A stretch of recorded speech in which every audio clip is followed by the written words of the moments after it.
parce que je me suis retrouvé dans le FSD à côté de Feu Soumaïla Cissé. Investi de sa confiance, il est arrivé que je préside les réunions à son absence. Et comme il a été enlevé par les terroristes, par la force des choses, j'étais devenu le président par intérim du FSD. À ce titre, je me suis retrouvé au comité stratégique du M5 et président du comité stratégique. Et c'est le comité stratégique qui m'a choisi pour me proposer à nos partenaires pour être Premier ministre. Aujourd'hui, à la fin de ma mission, j'ai jugé utile d'aller remercier les uns et les autres et dire merci pour la confiance et vous dire de rester disponible pour le Mali. Parce que nous, on a remplacé des gens à la primature. Des gens nous ont remplacés. C'est les règles de la vie. Seul le Mali est éternel. Les hommes viennent une face. Il y a des hommes qui ont dirigé le Mali. Ils sont partis, d'autres sont venus à leur place. C'est comme ça la vie.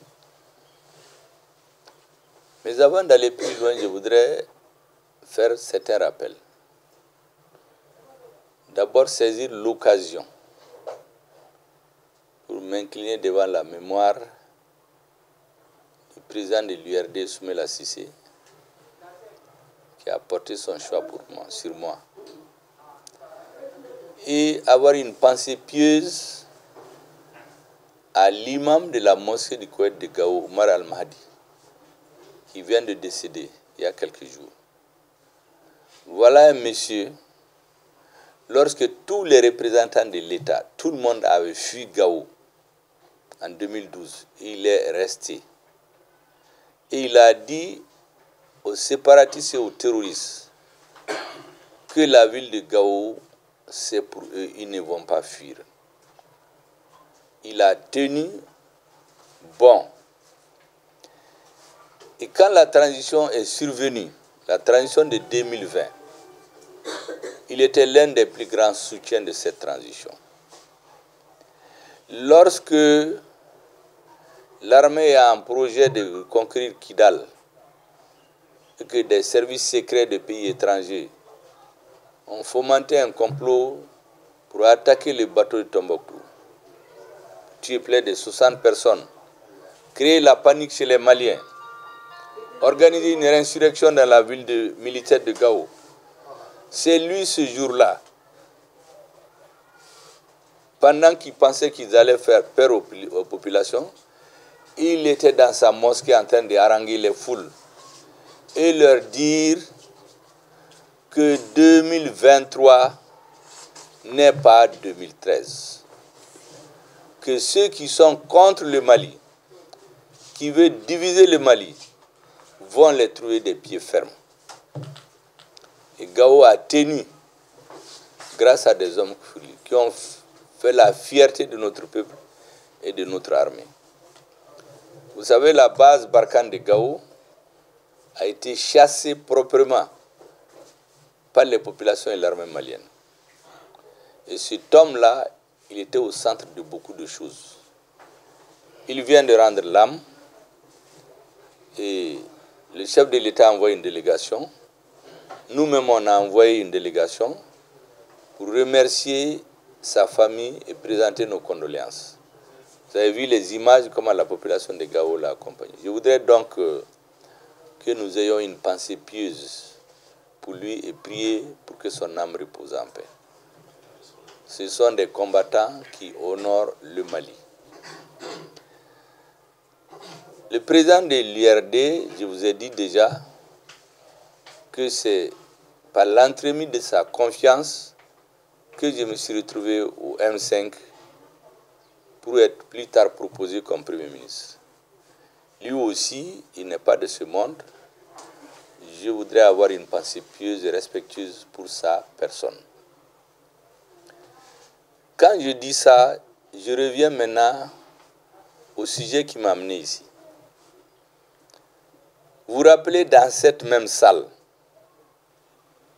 au lendemain du premier tour de l'élection présidentielle 2018, nous avions fait un débat très démocratique. Beaucoup voulaient qu'on aille avec le pouvoir. Certains ne voulaient pas.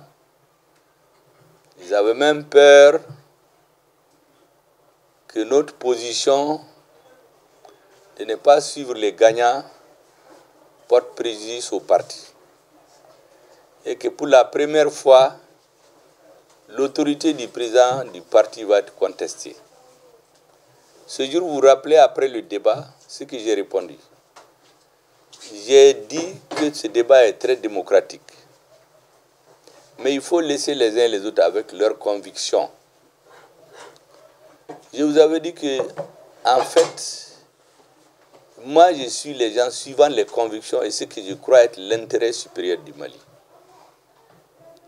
Ce n'est pas aller toujours du côté de la victoire, qui peut être de bonne foi par ceux qui l'organisent, mais qui ne va pas aboutir à l'essentiel. Et j'avais tranché ce jour en vous disant que ceux qui souhaiteraient soutenir Ibeka seraient qu'ils le soutiennent. Mais nous-mêmes, nous ne pourrons pas le faire, nous étions dans le gouvernement. Nos convictions profondes, pour diverses raisons que j'ai eu à vous expliquer, ne nous permettaient pas de souhaiter le maintien de ce régime. Et je vous ai dit ce jour-là que tous ceux qui souhaitent être avec nous, ils vont nous voir aux côtés de Soumaïla Cissé, qui a été abandonné pratiquement par tous les candidats au présidentiel qui avaient donné leur voix pourtant. Et notre parti, Dieu merci, il n'y a pas eu de déchirure, il n'y a pas eu de bagarre. On a tranché à l'amiable. Ceux qui souhaiteraient soutenir Ibeka l'ont soutenu. Ceux qui voulaient aller avec Soumaïla, avec moi, sont allés. Et notre parti a continué à faire ses réunions. Aucune récrimination. Nous n'avons pas cherché à blâmer qui que ce soit. Parce que j'étais conscient qu'on était à une période historique où il fallait trancher. Et les gens ne sont pas toujours d'accord avec ce qu'on dit. Le lendemain, vous m'avez vu avec Soumaïla Cissé. De fil en aiguille, petit à petit, ayant constaté que parmi tous les candidats qui l'ont promis de le soutenir, j'étais le seul qui suis resté à ses côtés. Une atmosphère de confiance s'est installée entre nous. Et petit à petit, j'ai commencé à présider les réunions du FSD en son absence. J'étais devenu de fait son adjoint, le président par intérim. C'est à ce titre que je me suis retrouvé au M5. Et c'est pour cette raison que lorsque le M5 m'a proposé pour être Premier ministre, dès que j'ai eu le décret de nomination, la première des choses que j'ai eu à faire, c'est d'appeler son épouse, qui était en déplacement. Je lui ai dit que si mon grand frère vivait, comme on dit à Mamanambeta, Bonya Daka.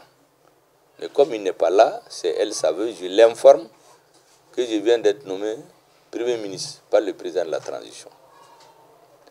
La deuxième chose, j'ai appelé un membre éminent du comité stratégique que j'ai dépêché à Nyoro pour aller voir notre père, le shérif de Nyoro. Entre qui et moi, il y a une relation particulière de plus de 30 ans qui a transcendé les clivages politiques pendant les différentes élections. Parce qu'il y a des moments où il ne me soutient pas, mais cela ne m'a pas amené à rompre. Et lui demander de nous faire des bénédictions. Il a dit à l'émissaire qu'il nous fait des bénédictions et il a donné des conseils à suivre.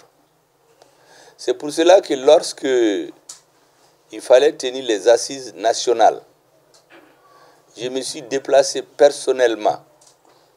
Je suis allé le voir, comme tous les chefs religieux, pour l'inviter. Vous vous rappelez, il était malade, vieux, mais il a fait le déplacement. Il est venu ici à Bamako. Il a béni les assises. Il nous a donné des conseils. Alors, après ceci, nous sommes rentrés dans le vif du sujet, sinon même avant. Vous savez que les assises au début, beaucoup n'en voulaient pas. Dieu merci, il a pu se trouver un consensus au sein de l'équipe gouvernementale et les assises se sont tenues. Vous connaissez la suite. Aujourd'hui, je pense que nous avons rempli la mission que vous et l'histoire nous avez confiée. Mais il faut être philosophe dans la vie. Toute chose a une fin, sauf le Mali. Nous avons remplacé des gens nous remplacent, et c'est comme ça en perpétuer les recommencements. La seule chose qui est éternelle, c'est le Mali. Et c'est pour cela que je voudrais vous demander qu'avec tous les succès que le Mali a engrangés, sous l'impulsion des autorités de la transition, tous les Maliens sont fiers, les Africains sont fiers. Nous avons creusé le plafond de verre, le Mali, je veux dire. Avant, on était seuls. Mais plus tard, grâce à la résistance, à la résilience des Maliens, la détermination des autorités de la transition, au grand succès incontestable de notre armée, nous avons tenu et d'autres frères nous ont rejoints. Et aujourd'hui, nous sommes dans un regroupement, l'AES. Donc chacun d'entre vous prie et fasse tout pour que le Mali reste debout, pour que l'AES maintienne le cap. Nous avons tous vocation à travailler à l'unité africaine. Vous savez, tous les grands ensembles dans le monde entier que vous entendez aujourd'hui cités comme des grandes puissances, ce sont des fédérations ou confédérations. Donc l'avenir de l'Afrique, c'est la construction des grands ensembles. Et là, c'est un embryon après le constat que nous avions fait concernant la CEDEAO. Nous devons donc travailler à appuyer les autorités pour la réussite du Mali, à appuyer la réussite de l'AES pour qu'elle puisse s'agrandir à d'autres Africains et que nous ayons un véritable grand ensemble politico-économique. Donc chacun doit se considérer comme citoyen du Mali, citoyen de l'AES, les Maliens de l'extérieur et de la diaspora. Aucune amertume, parce que vous savez, souvent quand il y a des changements, tout le monde ne peut pas les comprendre. Il faut être philosophe dans la vie. Comme je l'ai dit, on a remplacé des gens nous remplacent. Et la vie continue. Mais nous avons un rôle historique de faire en sorte que le Mali aille de l'avant.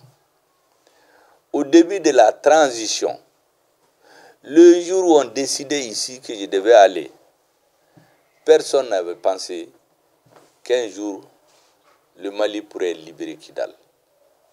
Qu'un jour, le Mali pourrait se séparer avec les forces étrangères.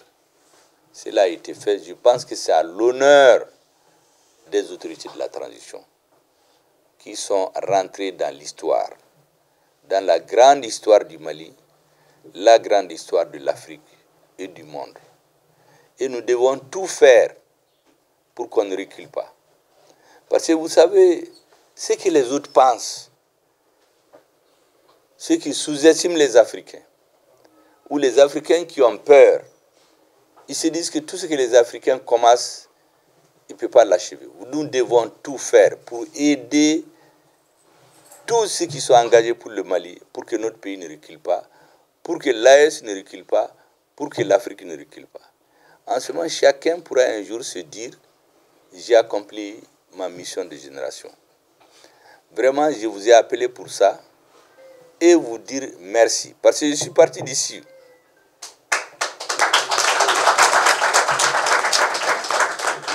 Et avant ça, il y a eu d'autres batailles plus épiques. Mais dans le travail politique, à chaque étape de la vie d'une nation, il y a de nouvelles priorités.